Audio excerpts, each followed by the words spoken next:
So a while back, I warned that this channel might become more politically charged, and that while I do fear alienating other targets, the progressively worsening situation in the States does require action, and really the only thing I can do is speak. Even still, I put this off for way too long as the political climate and quality of life in the States continues to decline. We've come to a point now where this just can't wait any longer. Plus, everything is connected. This channel was created as a means to spread the word about a specific type of harassment being waged against activists and other targeted individuals. While this is in itself a political issue, my intent was not to go too deep into the discussion about other topics or the issues that the activists were fighting for or against. Now, though, the line between the individual issues and the targeting itself has been totally erased. The crossover makes it impossible to continue speaking about the subject of targeting without also talking about the issues that might lead people to becoming targets, and also worsen attacks on people who are already being targeted. Because there's so much to talk about, I've written down everything I need to say. And because I also tend to stutter a lot, hopefully reading off the screen will minimize that, but I apologize ahead of time. Right, so a lot's happening here in the States and around the world. In the US, fascism is taking over. More and more activists are complaining about being harassed and even followed. And that harassment of activists and other targeted individuals is about to get a lot worse, given the impending dissolution of major privacy laws, which will come with the overturning of Roe v. Wade. But we'll discuss that a bit later. Before I go any further, for those of you who are new here, who found this channel because you were looking up information on the current state of affairs concerning the US Supreme Court, and who aren't familiar with the topic of organized group stalking and harassment campaigns, welcome to the channel. Hopefully, by the end of this video, you will have a better understanding of the different types of harassment being used against activists and other targets, and of how all of that plays into the social issues that are going on right now, especially with the Supreme Court, especially concerning privacy. As for those of you who are from the States and who are struggling to make sense of what is happening and who seek to do something in order to prevent the total destruction of our democracy, I know a lot of you are gathering together now and organizing protests and other events, and I want more than anything to join you, to be there with you, and to help you in any way that I can. Unfortunately, I'm already being targeted in a harassment campaign, and I'm afraid that if I attempt to join you, the entire entourage that tracked me down will tag along. For that same reason, I can't go out and protest, as doing so might endanger the lives of other people there. It's also difficult to communicate with other activists, since all of my communications are being monitored, and in many cases tampered with. That said, if you have plans for future protests or events that you don't want to be made public to the opposition, or if you're plotting a strategy that must remain hidden from the public, please do not message me with details about those plans. I cannot guarantee that private messages will remain private. In fact, I can almost guarantee that they won't.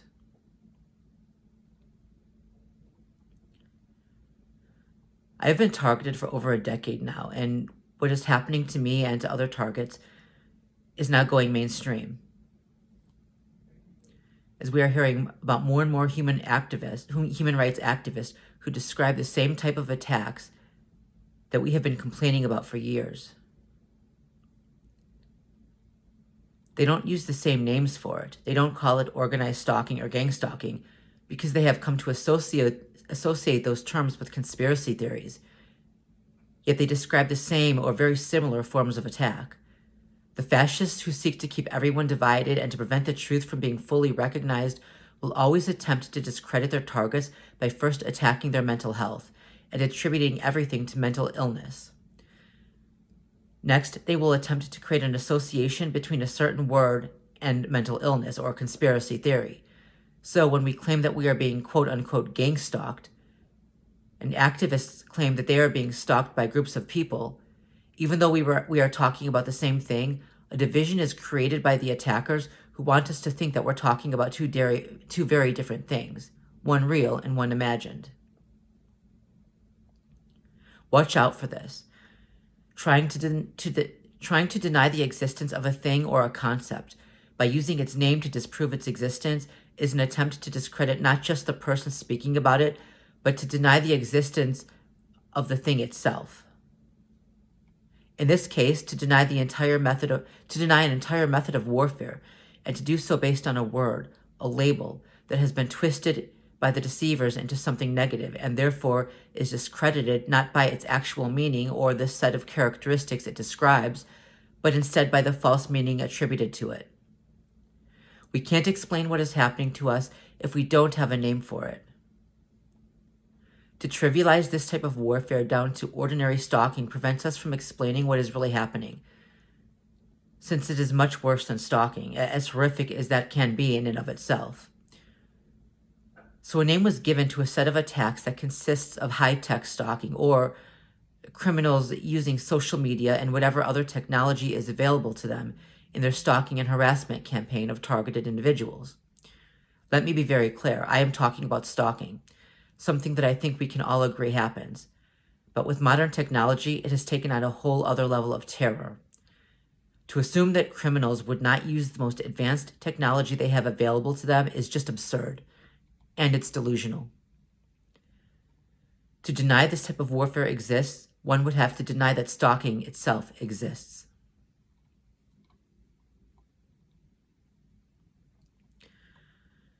For those watching this now who have never before heard of the terms gang stalking or organized stalking, here is a brief explanation.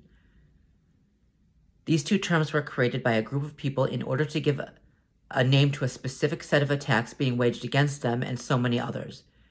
The attacks are both overt and covert.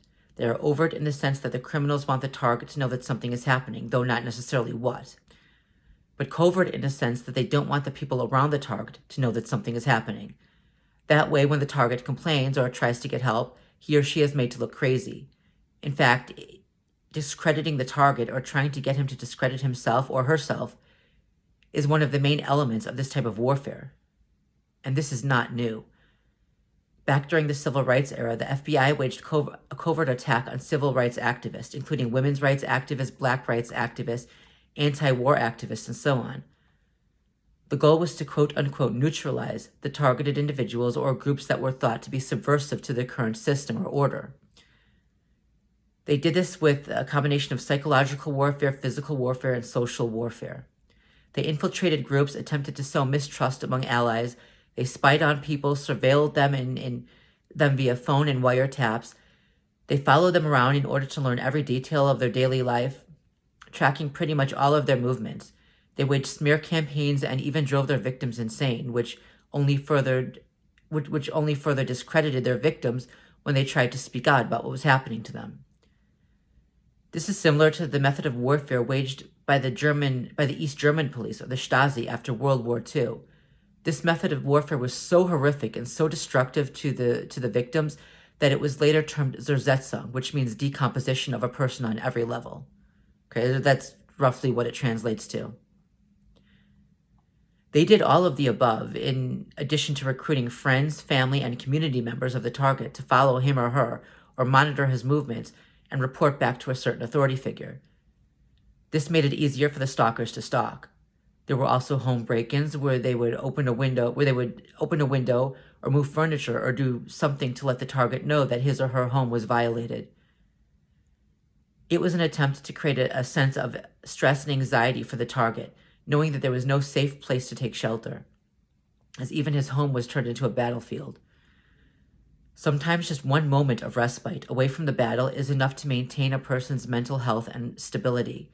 Take that away and force him or her into a situation where he or she is always uncovered, and it is ensured that his mental state will quickly decline. This is psychological warfare. Nowadays, the modern stalkers do all of these things and worse. They hack the computers and other devices of their victims and access the camera and mic and repeat word for word what he or she is saying, doing, eating, wearing, and so on. Okay, they do this live as it's happening. They put tracking devices on the target's vehicle, and in extreme cases, they put cameras and recording devices in the target's home. They recruit their buddies or social media followers into the harassment campaign. Often they will have someone follow their target and report what he or she is doing, wearing, and so on. Then they will post this information online where they know the target will see it. The target is made to understand that these sociopaths who have been threatening him or her online have also tracked him or her down in real life. This is meant to instill terror in the target, as he or she never knows whether the person who just walked by is one of the group members or a follower of the person who is running the online harassment campaign. Sometimes they try to recruit people in the target's own community. They do this by slandering and defaming the target. In this case, it is the potential recruits they are profiling, as they will tell them whatever it takes to create in them as much anger and hatred for the target as is humanly possible. They attempt to make the target seem like the enemy of whoever they are trying to recruit against him or her. For this reason, any group can be used, even those created for a beneficial purpose. They will then have group members, who I call lackeys and other targets call perpetrators, follow the target, monitor him or her, and send identifying information to a group leader. They use apps and social media to communicate and can easily gather people at a specific location for a specific purpose. Social media makes this kind of mob harassment as easy as the click of a button. This helps the stalkers stalk. Yet in some cases, the lackeys believe they are doing a good thing by monitoring a supposed threat or hindering the actions of a supposed enemy. In cases like this, not everyone is given the same task. Some might have a more extreme job, such as entering the target's home and setting up recording devices, or moving furniture around, opening a window, or some other action so that the target knows that someone was there.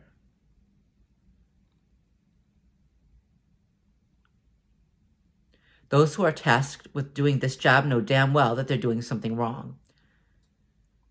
Others, though, might have such a seemingly insignificant task that they can't comprehend how they could be doing anything wrong, and they never bother to ask themselves what the purpose is. Sometimes lackeys will be asked to make a certain statement to or within earshot of the target. It might even be something that seems to make no sense at all. What they don't understand is that it is meant to reference something the target said or did in private, thus showing him or her that he is being watched and listened to in private.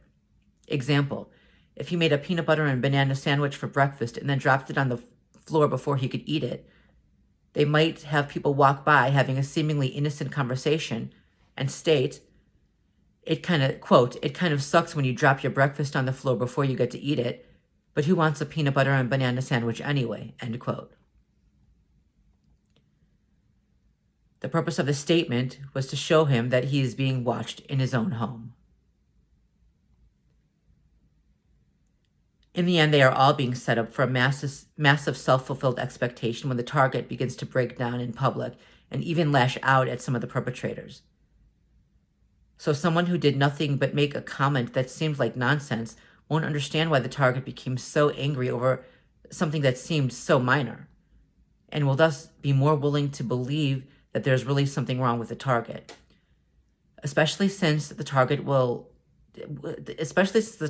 after years of this type of warfare, begin breaking down more and more in public and eventually quote unquote prove whatever negative things were said about him all along. The stalkers are using their lackeys to drive the target to prove the negative accusations made against him or her by pushing him or her to total breakdown. Just consider, if someone tells you that a person is mentally ill and that you need to monitor him to make sure he doesn't commit a crime, and that you should make sure he knows he's being watched, but never tell him outright what is happening or why it's happening, you can be pretty sure when he starts shouting that he is being followed that it's not a sign of mental illness, obviously, right? And you would know that if you're actually following him. See, it's very circular. The actions that the lackeys are told to take are meant to bring about the reaction in the target that proves whatever negative accusation was made about him by the organizers of the harassment campaign. And in a lot of cases, the sociopaths running these sick types of attacks hire unwitting people to fight their own allies, to destroy people who might have become great allies and who could have accomplished something if they had been able to work together. And so to activists, I issue this warning. Be careful when joining a group of people whose goal is to destroy or even just follow, monitor, and or mess with other people. You might actually be set up to fight against one of your own allies or potential allies. All of that said, now that you have some understanding of the stalking and surveillance programs being set up, we can move on to the issue at hand, Roe versus Wade. The initial Supreme Court ruling was decided on the basis of a patient's right to privacy with her doctor, but this also extends to other areas of life. In fact, every area of life. Many other rulings were based on this one. If Roe versus Wade is overturned, so too are the privacy rights that came with it. And that applies to everything and everyone, not just patient-doctor, and not just to women. It will allow for the monitoring of any and all communications, online, offline, phone, and so on. It will allow the state, insurance companies, and any other agency that wants your information to demand it from you, whether you are male or female. This applies to everyone. There are so many people who don't understand what the decision to reverse Roe versus Wade is really meant to bring about. It has nothing to do with value for life. It allows the state to take your life, in that they can take away your privacy, your freedom, and your bodily autonomy, even if you're a man. That is what this is about.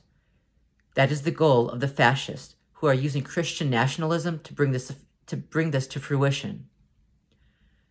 There are also some people and groups helping to bring this about because they are beholden to other nations, whose importance they place above and beyond that of the United States. They, in particular, have committed both espionage and treason. The fascists are doing everything they can in order to create a total surveillance state, without any personal privacy or freedom. They initially achieved this with the creation of the wrongfully named Patriot Act, which gave the government authority to spy on American citizens. This might be why so many of us seem to have been initially targeted just after the Patriot Act was signed by former President George W. Bush. As always, when they want to introduce an otherwise unpopular law into society, they find an excuse that they believe the majority will accept. In the case of the Patriot Act, they claimed that in order to ensure our safety and prevent further terrorist attacks, the government needed more freedom to pry into the personal lives of American citizens. That was the excuse, albeit simplified. Now they use religion to finalize the total destruction of our freedom, privacy, and bodily autonomy. And this applies to everyone, not just to women and girls.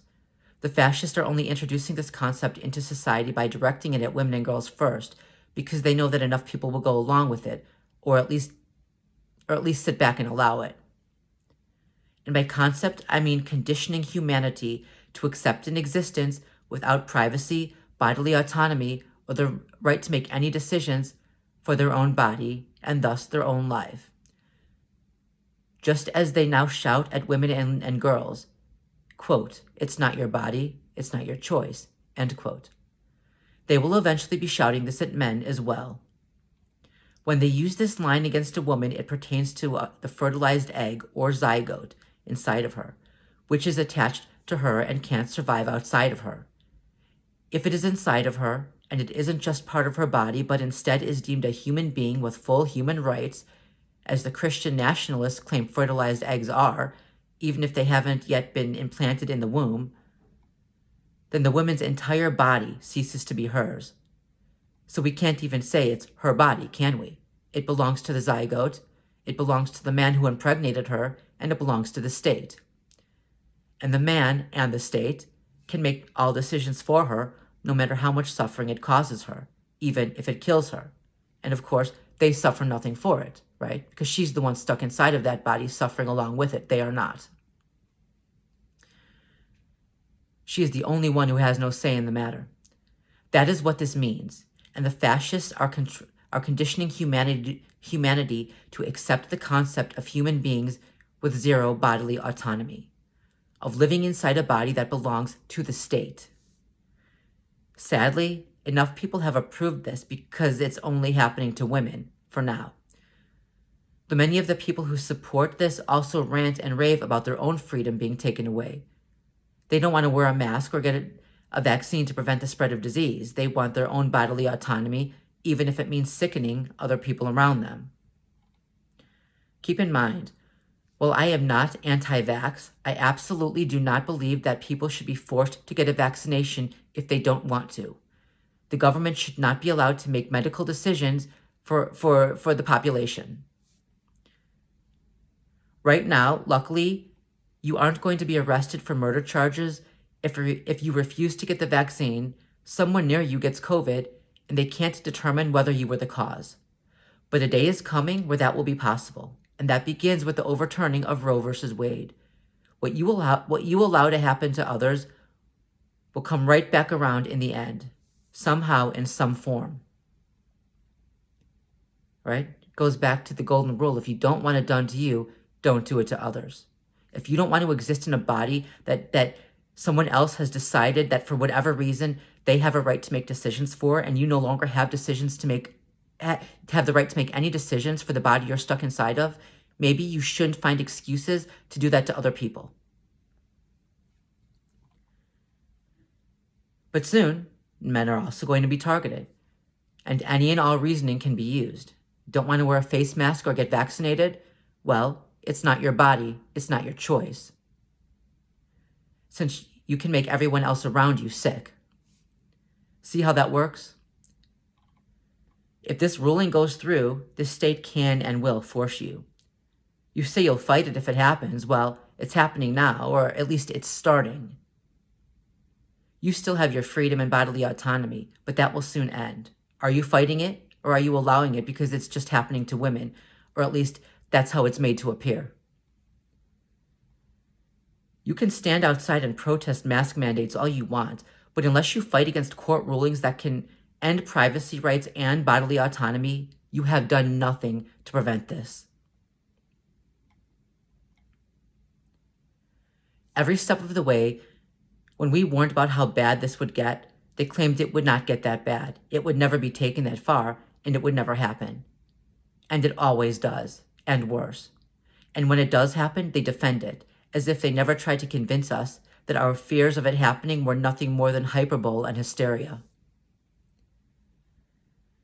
Since, as of now, Roe v. Wade still stands, conservative states had to get creative in order to try and ban and stop abortion, which to them is anything that gets in the way of natural reproduction and birth, including the morning after pill to prevent pregnancy and the removal of a deadly ectopic pregnancy that cannot survive to term and will kill the woman if left in. This is why when they claim that there is a quote-unquote life of the mother clause that will allow abortion in a life or death situation, they are lying, since they deny the reality of life and death situations when they do arise, as in the case of ectopic pregnancies. In this case, they will wait until her tubes burst and she is bleeding out before allowing the removal of the zygote. But this is literally an immediate emergency where death will come quickly if no action is taken, and some conservatives would not even allow treatment then. And in the cases where they would allow it once her tubes finally burst and she's bleeding out, what happens? How do they get her to that point? Will the woman with the ectopic pregnancies be admitted to the hospital to stay there until their ovaries burst so they can be taken into surgery immediately? Or will they just be sent home to die? So the conservatives created laws that allow individual citizens to sue anyone they think might have aided someone in getting an abortion. They need no real evidence to sue, and since they would not be required to pay the person back for court costs if he or she can prove that he or she did not aid in anyone else in getting an abortion, there's absolutely no risk to the citizen making the accusation. When anyone can make such an accusation without any accountability or consequence, an unpopular person or someone with unpopular opinions can be bankrupted just trying to cover the court costs, since the false accuser does not have to repay him or her for such. And now the sociopaths have yet another means of destroying people they dislike, or whose political opinions they disagree with. It's very Orwellian to have citizens running around looking for excuses to sue other citizens, or just simply to report them to the state. And of course, now everyone is in everyone's home, bedroom, car, and pants, and you have to explain your actions, whereabouts, and reasoning to perfect strangers. That is, if you're living in a Republican-run conservative state. But then they took it a step further. This was done in conservative states, but they made it legal for the residents of those states to sue anyone who goes out of state for an abortion, as well as anyone who helps them in the other state. So let's say a woman has an ectopic pregnancy and she and her husband head to another state where she can have it removed to save her life. Anyone who helps the woman can be sued for this, including her husband, and in some states she can also be sued. And so can the doctor who saves her life in the other state, as well as anyone who helped them along the way, including a cab driver if they took a cab to the hospital. The politicians are trying to make it impossible for anyone in any state to save the lives of women and girls by crushing them with legal battles and financial destruction. Doctors and other medical professionals in the states have already issued a warning that there is likely to be a large increase in maternal deaths, which sadly there are already too many of in the United States, particularly in Republican-run states, for obvious reasons. A Republican said regarding abortion that it's time to end the bloodshed. He's such a liar. He doesn't want to end bloodshed. He doesn't want to end bloodshed. Okay?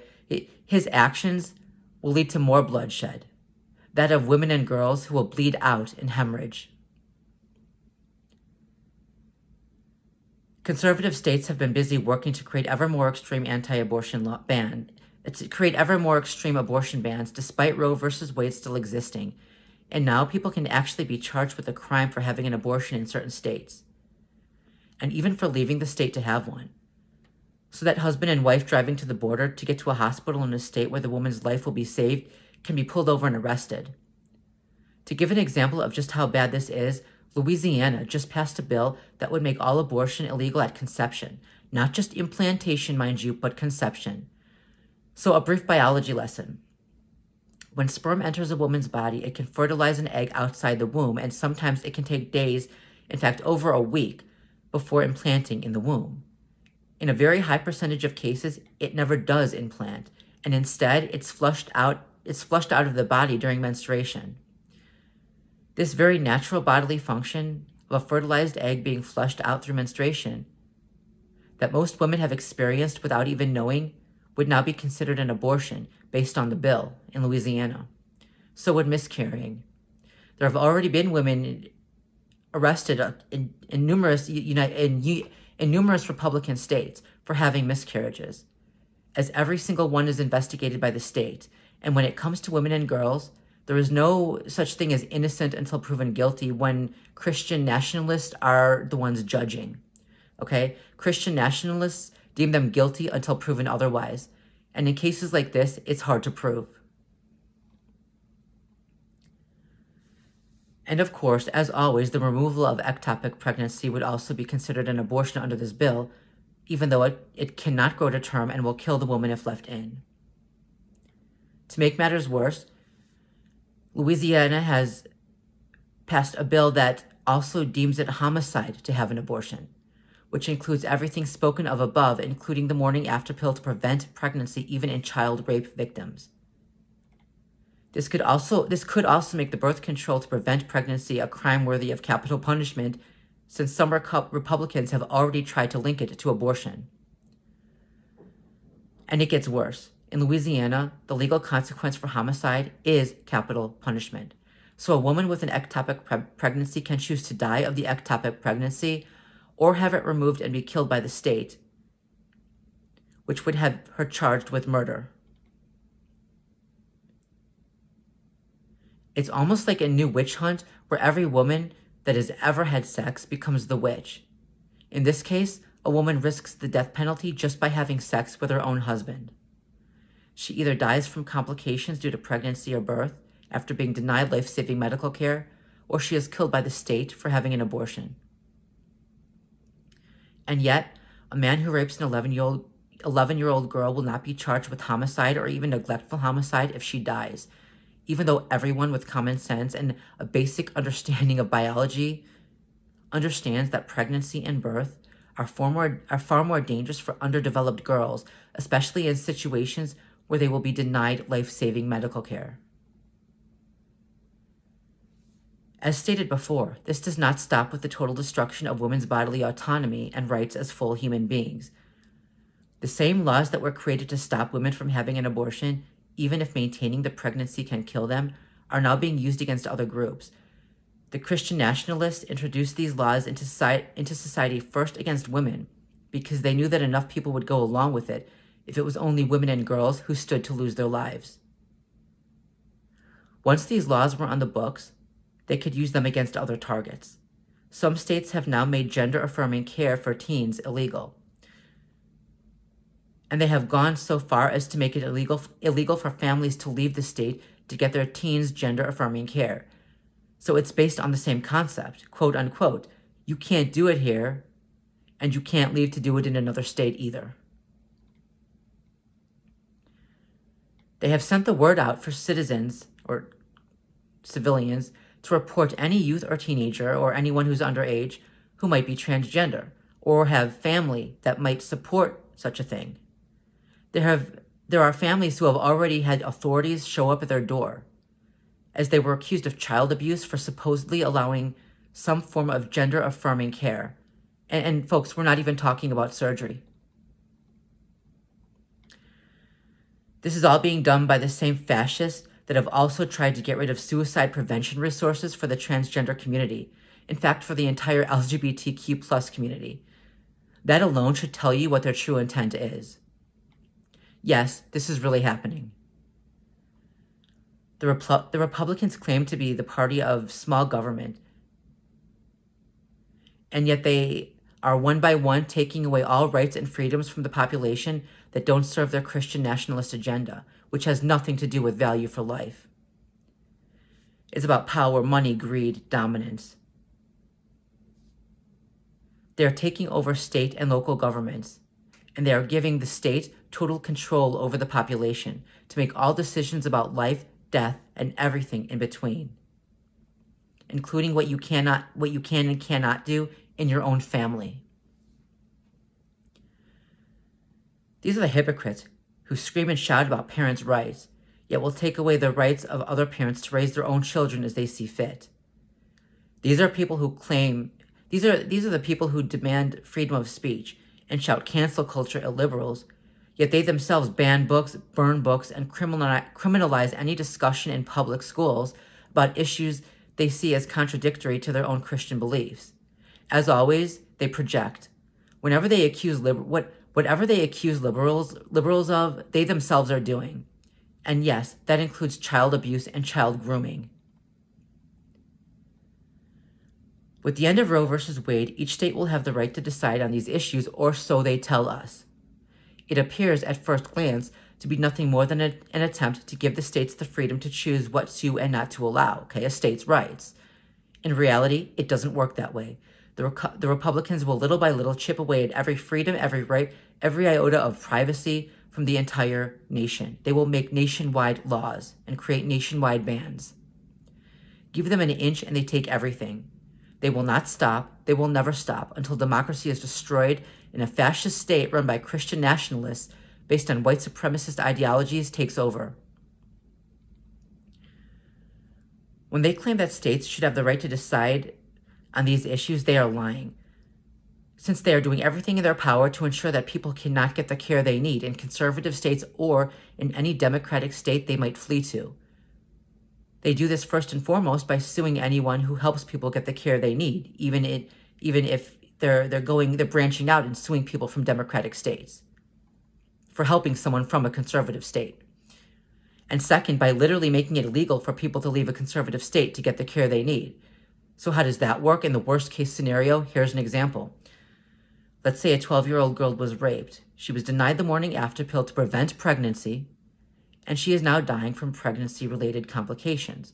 The doctors will not save her life because even though the fetus is dying, they can still detect a heartbeat, or at least what they deem to be a heartbeat, which isn't always a heartbeat if it's not far enough along. They have to wait until there's no longer a heartbeat or a perceived heartbeat, even if waiting any longer will kill the girl. When Republicans claim that they will allow treatment in the case of emergencies where the woman can die, they lie, is they will prolong treatment for as long as they possibly can. And in many of these cases, the women and girls will die waiting. So back to the 12-year-old girl. Let's say she's 4 months along. If it's not removed, the girl will die. So the fetus will not survive anyway. But at least if it's removed, the girl might survive, hopefully. The Christian nationalists don't give a damn, and so her parents must now become criminals in order to save her life. Her parents try to rush her across the border to a state with a hospital that still gives a damn about human life. But someone saw them leave in a hurry, the little girl being carried in her father's arms as he bends down to place her in the car. Someone reports them, and the police are sent out to follow them. The parents will go to prison, and the girl will be taken to a state-run hospital where she will be left to die, in pain and alone, with no one who gives a damn about her. So much for parental rights, when they're not even allowed to save their own child's life. Her rapist, on the other hand, will get a few years in prison, while the 12-year-old girl gets a life sentence. And really, it's a death sentence because she's going to suffer until she dies. And so while the Christian nationalists try to garner sympathy for men and for their cause, and they start claiming, well, bro, what if it was your baby? To them and to you, I would say this. Well, bro, what if it was your daughter? What if it was your wife? You claim you want to be the protector, then why don't you fucking protect them?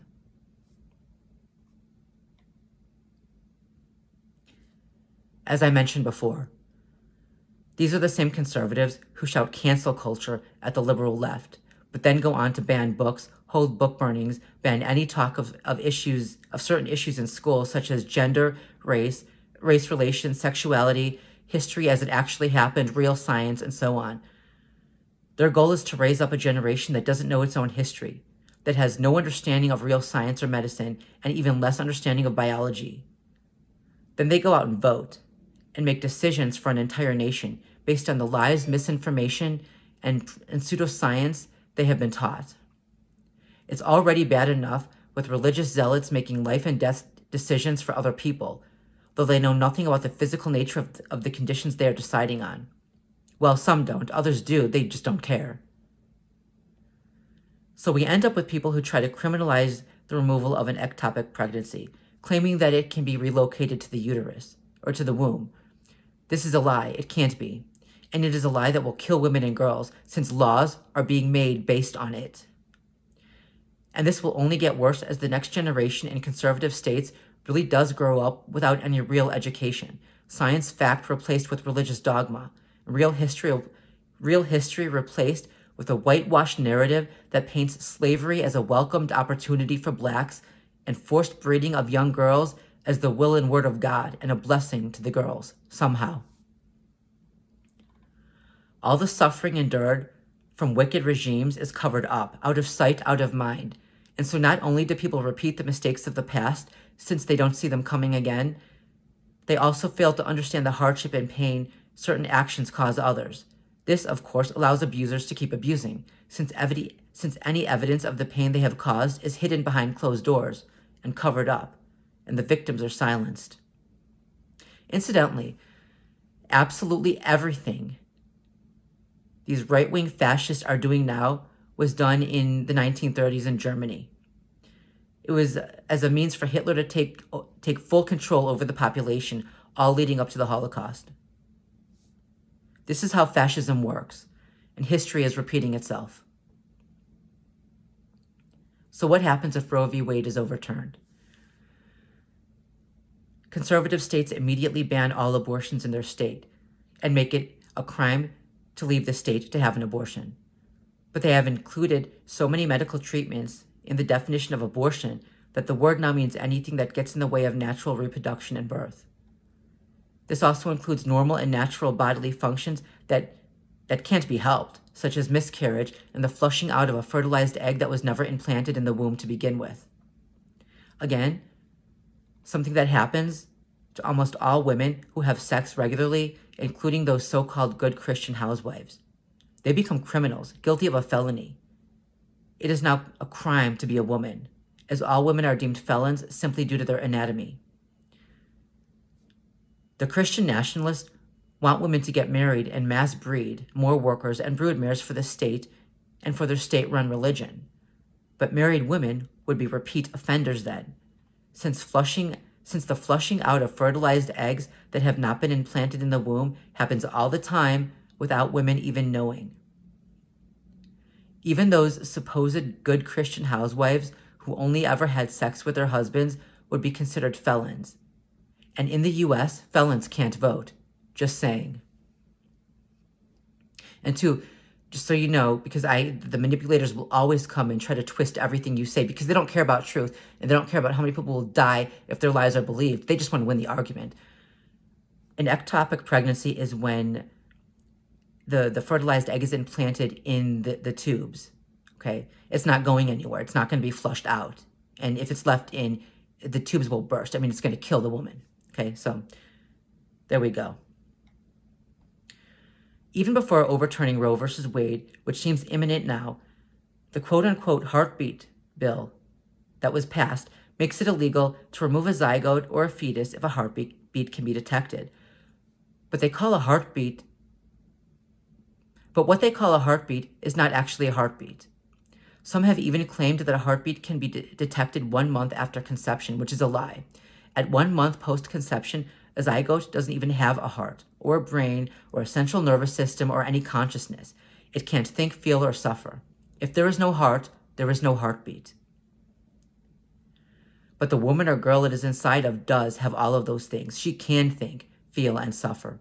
And she, unlike the zygote, does have a real beating heart, one that can be stopped indefinitely if she is not allowed life-saving medical care.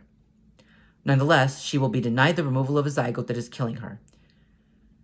In the case of a woman who is slightly farther along, but is currently dying along with the fetus, they will not remove the fetus even though it is dying and will not survive, and will kill her if left in. They will wait until it no longer has a heartbeat if it was even far enough along to have one to begin with, which means the mother could die in the process. This happened not too long ago in Poland. A woman's fetus was dying and it was killing the woman, but the doctors could not remove it because a faint heartbeat could be detected. They waited until the woman was nearly dead before finally taking her in for surgery, but it was too late and her heart stopped on the way to the operation. She died. There were all kinds of protests because of this. And of course, the liars said that the women were protesting because they wanted to kill their babies. It's a lie, okay? They're lying. When they use that terminology, understand they are lying and falsely representing what pro-choice really means. And they're falsely representing people who oppose their anti-quote-unquote abortion bills. In another case, and this is the most horrific, I forget what nation this was in. It was in another, I think it was Portugal. A 14-year-old girl died trying to give birth to her rapist baby. She went into labor prematurely and they kept her in the hospital for over a month instead of performing an early C-section to save her life. Can you imagine a child going through this and being forced to suffer for that long? They let her suffer until the very last minute. She ended up having a lung embolism and eventually went into cardiac arrest. Her body was too small and underdeveloped to bear a child, but they forced her to gestate for as long as possible, even though, had they performed a C-section earlier, she could have been saved. This was a 14-year-old girl. This is what they did to her, dragging this out for as long as they possibly could, prolonging her suffering to the last goddamn minute until her young body gave out. Just imagine how much pain she must have been in. Then and only then did they take her back for a C-section, but it was too late to save her. She died. Okay, she went into cardiac arrest and she died before the operation. The baby did survive in this case, which is good, but sadly, that's all that matters to these monsters. Her life meant nothing to them. And I have to wonder how anyone can watch a child suffering that badly for so long and do nothing to help her. These monsters shouldn't be let anywhere near children. If they cared so much about life, why not charge the rapist with the torture and murder of a child? Because that is exactly what happened. She was punished for the crime of her rapist. For the crime of her rapist. She suffered and died because of his actions. But he'll get a few years in prison and be let out. I bring this up because this is also part of many anti-abortion bills here in the States, forcing the mother to gestate for as long as possible, right down to the last minute, even if it kills her. Because apparently 1 extra hour in the womb, for the fetus, is worth more than the mother's entire life. This is not pro-life, this is pro-death. This is legalized femicide, disguised as concern for the lives of babies. These monsters have no concern for babies and they have no value for human life. And keep in mind, at this point, if a woman is 8-9 months along, that really is a baby. That does have a beating heart, a brain, a central nervous system. That is legitimately a baby. But it's also a baby that could survive outside the womb. So they could also save the mother's life by delivering it early. But in many cases, they just won't. When we fight their anti-quote-unquote abortion laws, understand what we are opposing. They will have you believe that we think it's okay to take a baby that was born at the 8th month and can survive outside the mother's womb and kill it. And some of these idiots even accuse us of supporting abortion up to a month after delivery. None of us support such things. Nobody supports that. I don't know any men or any women who are pro-choice who support that. Instead, we demand that any and all medical care be provided to ensure the survival of both mother and baby. And that includes cases where it must be delivered early to save its life, the life of the mother, or both. Yes, of course. Yes, there are plenty of men who actually give a damn about the lives of their wives. Believe it or not. Okay, and those men are not the murderers. Those men are the protectors. If Republicans really cared about babies, they would do everything in their power to make sure they were conceived and born in the healthiest manner possible, with the highest survival rate possible. That means with fully grown women who want to have a child, are physically and mentally able to do so, and have the means to provide for that child, and are not being forced into the stressful, terrifying, and deadly situation that has been created by conservatives. And it means that if something were to go wrong, they would be provided with whatever medical care is necessary to save both mother and baby if possible. And if it's not possible, to at least save the mother. Before modern medicine, women and infants died during or after birth all the time. And this is the nightmare that Christian nationalists want to drag humanity back to. These are the same sociopaths who deny welfare to support the poor, including food, clean water, safe shelter, and healthcare. These are the twisted lunatics who keep increasing the cost of living. They keep price gouging whenever they can, yet refuse to increase salary or even provide a living wage. These are the monsters who make homelessness illegal and arrest people for simply existing without a place to live. And they also destroy homeless camps and throw away what few possessions homeless people actually have. And now, in some states, like Kansas, for example, you can look this up, they have tried to prevent people from having roommates by making it illegal to live with people who are other people who are unrelated, thus making it even harder for people to survive. And I bet you anything the next thing is that comes will be laws against cohabitation. I bet you that's going to be next. They're going to say, oh, no, it's not. I bet you. So, right, oh, yeah, they care so much about those babies until they're born. Then they leave them to suffer in poverty. They want women to have more kids, but they have made it as hard as possible for them to do that, as they have made childbearing deadly again. And if the pregnancy and birth don't kill the mother, she'll have to struggle in poverty to keep her children alive, only to be shamed for being poor by the very monsters who forced her to breed to begin with. And of course, if after being denied medical care, her baby dies, if she miscarries, if it was just a fetus, they still consider it a baby, even if it's a zygote, just a fertilized egg that hasn't even yet been implanted in the womb, they consider it a baby, right? But if it was implanted, if it's a zygote and she miscarries, they still consider it a baby, okay? She can be charged with murder for that. This is the most stressful and terrifying situation women are being put in. I mean, they're turning this entire, they're turning motherhood into a nightmare worse than anything else. And then they don't even help them with the kids when they're born, if mother and child do survive. They lie, the Republicans. They lie when they claim they have value for life. They regularly pollute the water in poor areas, such as was the case in Flint, Michigan. And you should look that up too. And thus they poison those fetuses right in their mother's wombs. They begin the process of quote-unquote baby killing by first poisoning and in other ways harming the mother. They force women to breed in the most brutal conditions, thus harming both her and the fetus, and they claim they care, the fetus that they claim they care so much about. In the case of Flint, Michigan, they polluted for profit. Okay, do look that up.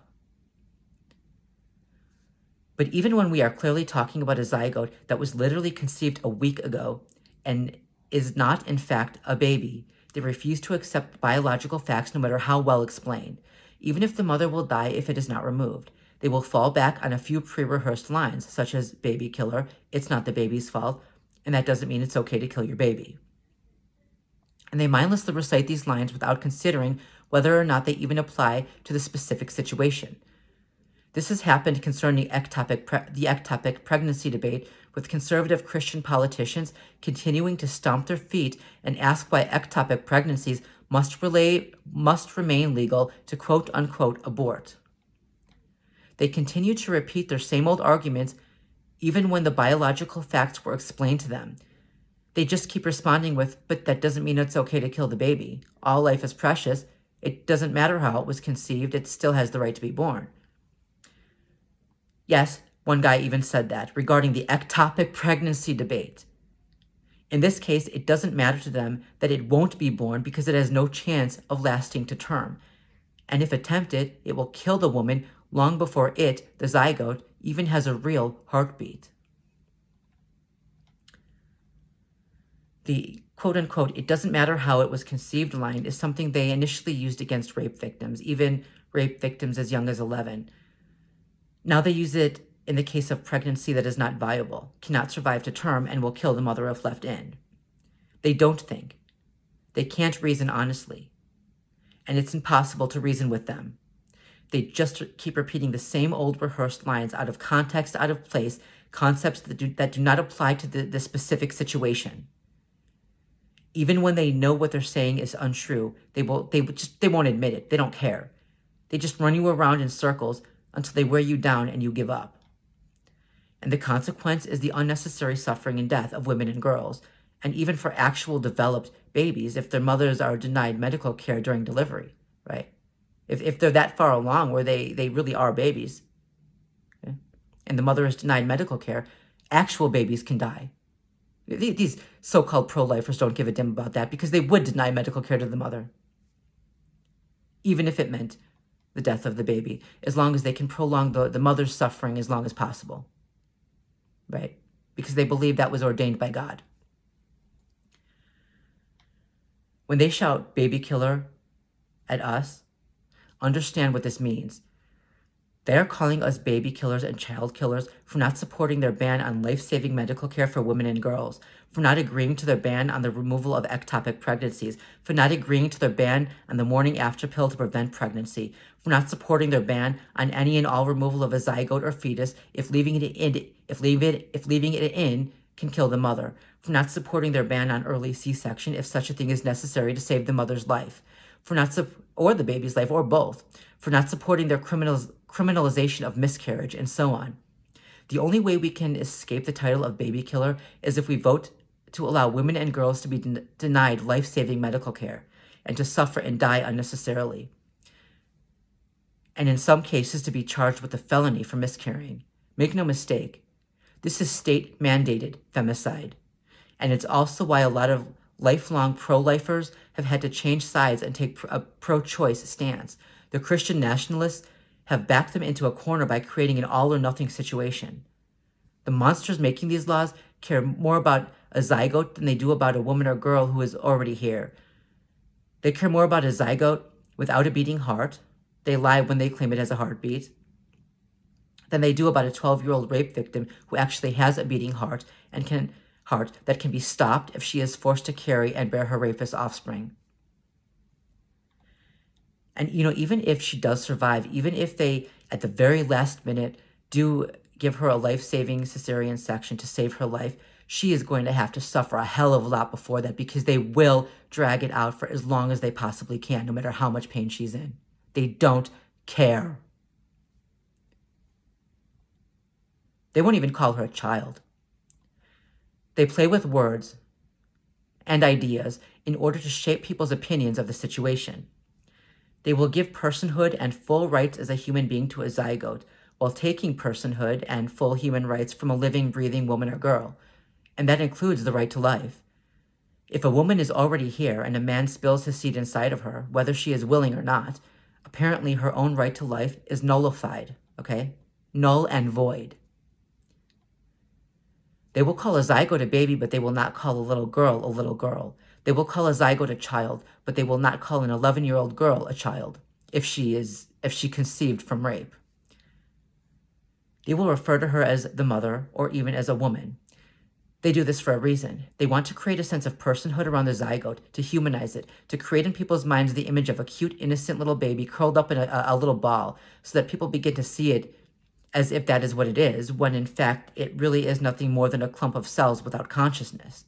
On the other hand, they refuse to call an 11-year-old girl a child because they have to detract from her innocence, diminish her value as an innocent child and even a full human being, to create the image of an adult woman who is physically and emotionally grown, who they likewise have no value for. This makes people feel less pity for her than they normally would for a child, and thus it might be easier for them to vote in favor of the zygote at the expense of the actual child. In this case, a corpse has more bodily autonomy than a living woman or girl, as permission is needed to take organs from a corpse. A girl's entire body can be taken from her without consent, against her will, and regardless of her protests, starting with her eggs that can be fertilized by force, and if the body she is stuck inside of, which we can't even call her body anymore because they've made it perfectly clear that it isn't her body, right? So if the body she's stuck inside of dies, well, they don't care. They won't even acknowledge that, right? The so-called pro-lifers won't even acknowledge that. She is the only one who has no say in what happens to the body she is stuck inside of, and she is the only one who doesn't matter to them. There is something woefully perverse about using quote-unquote babies and children, or at least the idea of such, as a weapon to hurt, oppress, torture, and even kill women and girls, turning even the idea of motherhood into a curse, a burden, a fate worse than death. How can one group of sadists take something that was supposed to be so beautiful and turn it into the worst fate a woman can endure? I mean, in a case like this, even if a woman is engaged to a wonderful man who's caring and she loves him and he loves her and they want children, this is going to be a terrifying ordeal for her because of the situation that she's going to have to reproduce offspring in. No matter how supportive her husband is, right? None of these monsters care. The so-called pro-lifers, they are not pro-life. They're pro-birth. And they're pro-death. They're pro-child sacrifice, because as they do this to these little girls, they're telling them that this is God's will, which in the end is just going to turn these kids away from God, because they're being hurt badly in his name. But these monsters just continue to revert back to, but it's not the baby's fault. Even in response to being told that a girl will die if the zygote, which they call a baby, is not removed. Yes, that is their response. This is not rational.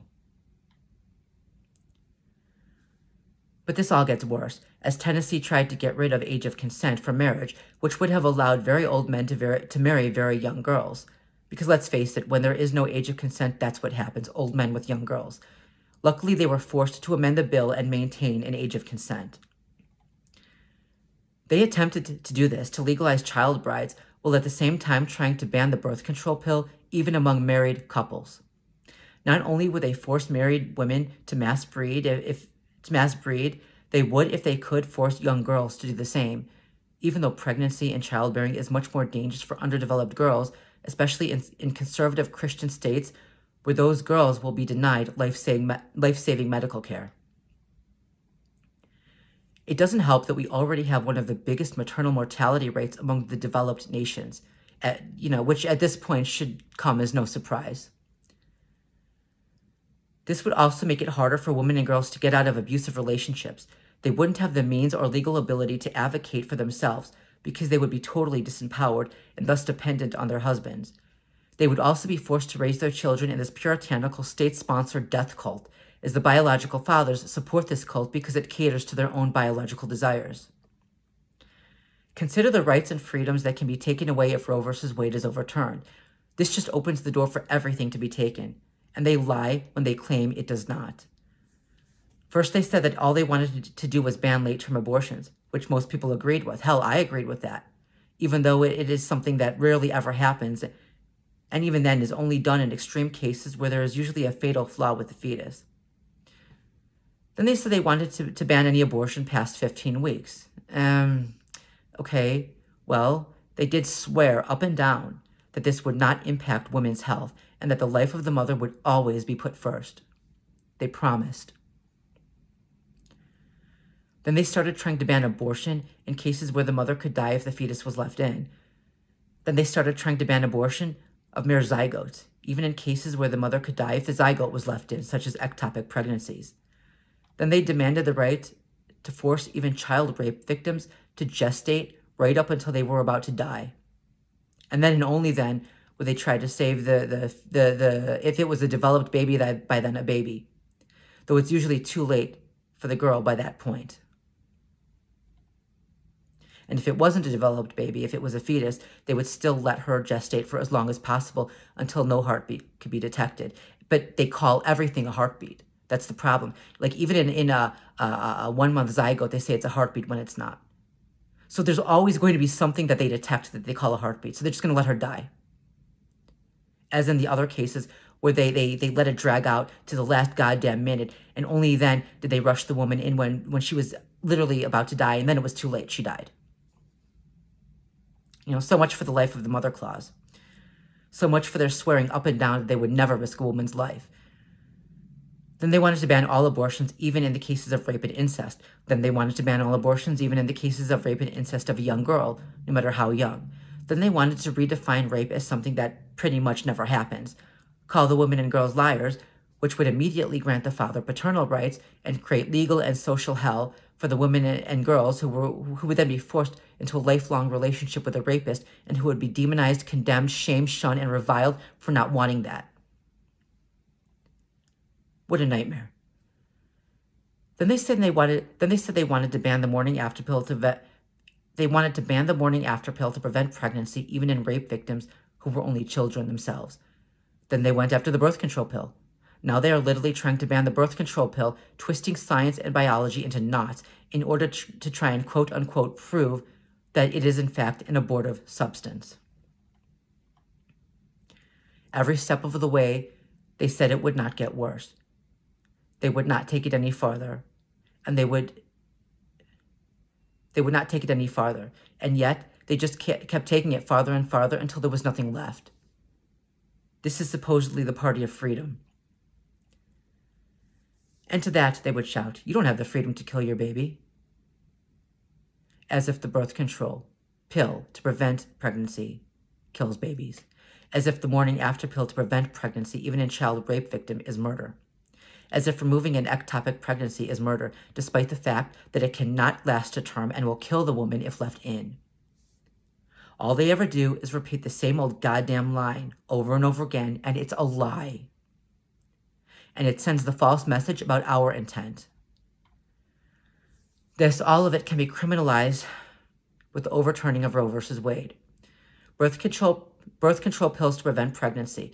The case of Grindwald versus Connecticut, it was decided that prohibition against birth control pills, or against the birth control pill, violated marital privacy. So again, it goes back to those privacy laws, right? The morning after pill to prevent pregnancy, sodomy, even between opposite sex married couples would be illegal, but particularly between gay men, okay? Homosexuality would be outlawed. Transgender care, transgender existence outlawed, right? Gay marriage, interracial marriage, anti-miscegenation laws or laws against interracial marriage were struck down in the case of Loving versus Virginia when they were considered unconstitutional. Okay, and so on.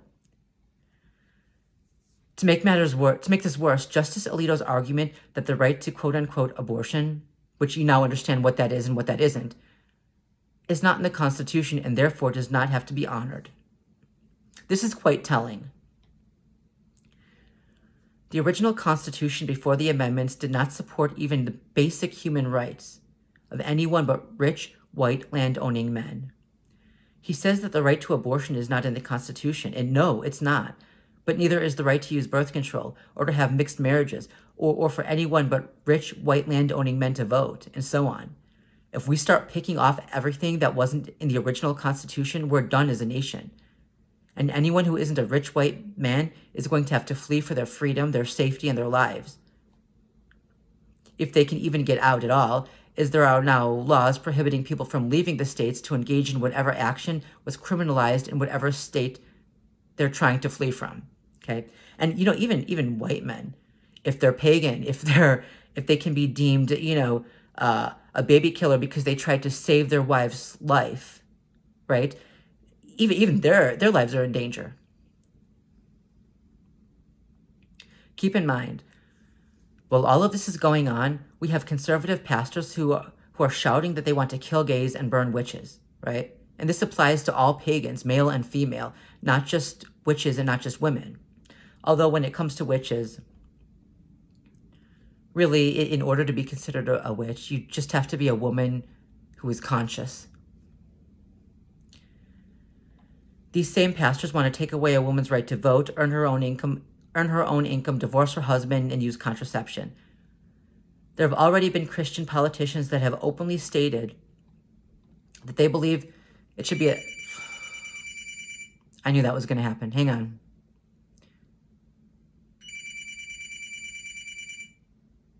I'm not going to edit that out because it's taking hours to edit on YouTube lately.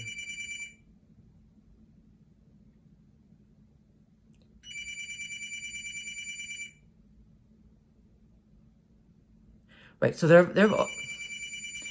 have already been Christian pastors who stated that it should be the state's right to decide whether or not interracial marriage should be allowed. Okay, they're going back to those days. We now have, and of course, we have the white supremacists ranting against interracial marriage and the supposed decline of the white race, as they ironically vote for decisions that can kill their own women. Yeah, real protectors they are, huh? And we have capitalists who need more worker bees and more broodmares to breed more worker bees, not to mention more children available to child abusers running the nation, as many of those kids will be sent to state-sponsored foster families, where they will be groomed into accepting the state religion, Christian nationalism, brainwashed into believing God wants this of them, and silenced as they are abused, and that includes sexual abuse. Thus continuing the cycle of breeding girls by force to fund a system that is meant to crush, control, and even enslave the entire nation, except for the ruling elite at the top who benefit from the work, suffering, and labor of the people. The total surveillance state is almost here. Everything they do takes us closer to that end. This, all of it, is a white supremacist Christian nationalist takeover of our nation. They just used the abortion issue and the laws they created surrounding it in order to convince enough people to convince enough people to go along with it, and thus to allow them to take over the nation. That is the end game. Many of you, especially from other countries, don't understand what is coming. The Christian nationalists have you thinking that this is all about quote-unquote baby killing, because they keep using buzzwords and terms like that to evoke extreme negative emotion. They are lying and manipulating. I suggest you look up these laws, the manner in which the U.S. government is run, in order to fully understand just how this impacts the nation. I can't possibly explain everything in one video, and this is already getting too long.